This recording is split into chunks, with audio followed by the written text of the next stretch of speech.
భారతదేశ ప్రజాస్వామ్య చరిత్రలో ఓ చీకటి అధ్యాయం.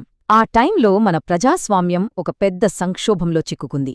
మరి అలాంటి పరిస్థితుల్లో ఒకే ఒక్క రాజ్యాంగ సవరణ దాన్ని ఎలా కాపాడింది? మనం ఈరోజు తెలుసుకోబోయేది ఆ 44వ సవరణ గురించే. ఎమర్జెన్సీ చీకటి రోజుల్లోంచి ఇది ఎలా పుట్టిందో చూడ్డాం. ఒక్కసారి ఈ ప్రశ్న గురించి ఆలోచించండి. ఒక ప్రభుత్వం మనం జీవించే హక్కును చట్టబద్ధంగా తీసేయగలదా? 1970ల మధ్యలో ఇది కేవలం ఒక ఊహ కాదు. లక్షలాది భారతీయులకు అది ఒక భయంకరమైన వాస్తవంగా మారింది. ఈ కథ మొత్తం జరిగింది కేవలం 3 ఏళ్లలోనే. 1975లో ప్రజాస్వామ్యం ఆగిపోయింది. 1976లో న్యాయ వ్యవస్థకే ఒక పెద్ద పరీక్ష ఎదురైంది. కాని 1978లో ఆ చీకటి అనుభవాల నుంచి ఒక కొత్త రక్షణ కవచం పుట్టింది. మరి ఈ 3 సంవత్సరాలు మన దేశ భవిష్యత్తును ఎలా మార్చాయో ఇప్పుడు చూద్దాం. అంతా 1975లో మొదలైంది.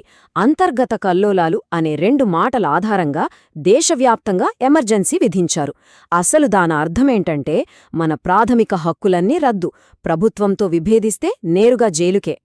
ఎమర్జెన్సీ ప్రభావం చాలా తీవ్రంగా ఉంది. అప్పట్లో మీసా అనే ఒక చట్టముండేది. దాని కింద ఎలాంటి కారణం లేకుండా, విచారణ లేకుండా ఎవర్నైనా అరెస్టు చేయొచ్చు. కాని వీటన్నిటికన్నా భయంకరమైన విషయమేంటంటే ఆర్టికల్ 21ను నిలిపివేయడం.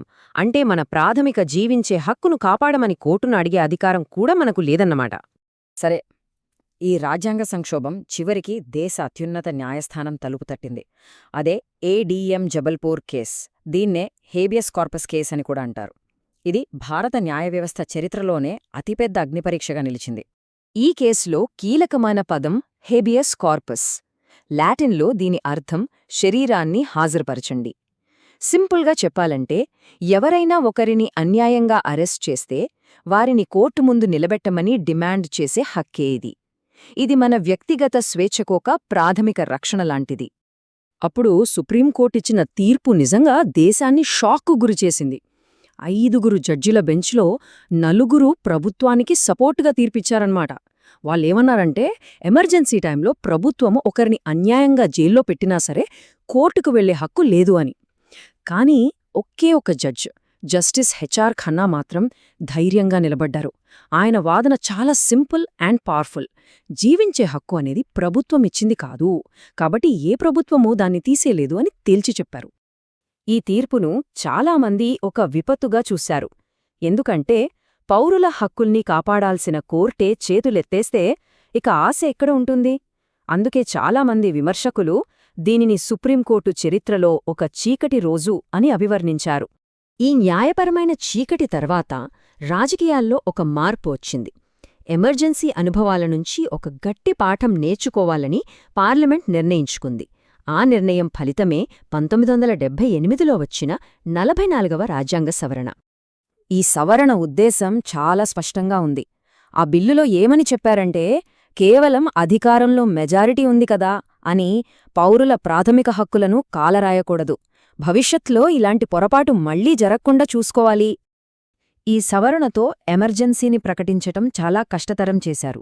ఎలాగంటే అంతకు ముందు ఉన్న అంతర్గత కల్లోలం అనే అస్పష్టమైన పదాన్ని తీసేసి దాని స్థానంలో సాయుధ తిరుగుబాటు అని మార్చారు. అంటే దేశంలో ఆయుధాలతో తిరుగుబాటు జరిగితేనే ఎమర్జెన్సీ పెట్టొచ్చు. అంతేకాదు, కేవలం ప్రధాని చెబితే సరిపోదు, మొత్తం క్యాబినెట్ రాతపూర్వకంగా సిఫార్సు చెయ్యాలి. ఇవన్నీ అధికార దుర్వినియోగాన్ని ఆపడానికే. ఈ సవరణ కేవలం ఎమర్జెన్సీ గురించే కాదు, మన ప్రజాస్వామ్య పునాదులను కూడా బలోపేతం చేసింది. కోర్ట్ల అధికారాలను తిరిగి ఇచ్చింది. ప్రభుత్వాల పదవీకాలాన్ని 5 ఏళ్లకే పరిమితం చేసింది. మరి ముఖ్యంగా పార్లమెంటులో ఏం జరుగుతుందో ప్రజలకు తెలియజేసే పత్రికా స్వేచ్ఛను కాపాడింది.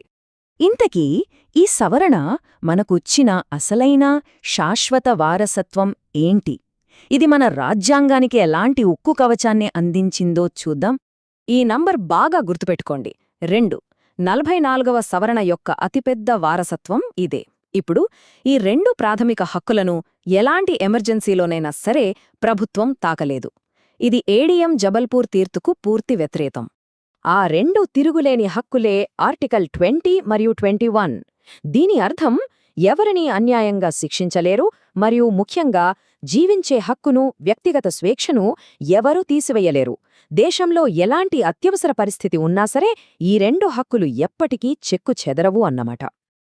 ఇంట్రెస్టింగ్ విషయమేంటంటే, సుప్రీంకోర్టు కూడా తర్వాత తన తప్పును ఒప్పుకుంది. ఆ రోజు ప్రభుత్వానికి అనుకూలంగా తీర్పు చెప్పిన జడ్జీలో ఒకరైన జస్టిస్ భగవతి అదొక పెద్ద పొరపాటు అని తర్వాత అంగీకరించారు. చివరికి 2017లో ఆ చీకటి రోజు నాటి తీర్పును సుప్రీంకోర్టు అధికారికంగా పక్కన పెట్టింది. న్యాయ వ్యవస్థ కూడా తనని తాను సరిదిద్దుకోగలదని ఇది చూపిస్తుంది. చివరిగా ఒక ప్రశ్న మిగిలి ఉంది. మన స్వేచ్ఛకు అసలైన రక్షణ కవచం ఏది? మన రాజ్యాంగమా? మన కోర్టులా? లేక చైతన్యంతో ఉండే పౌరులేనా? దీని గురించి ఆలోచించాల్సిన అవసరం ఉంది.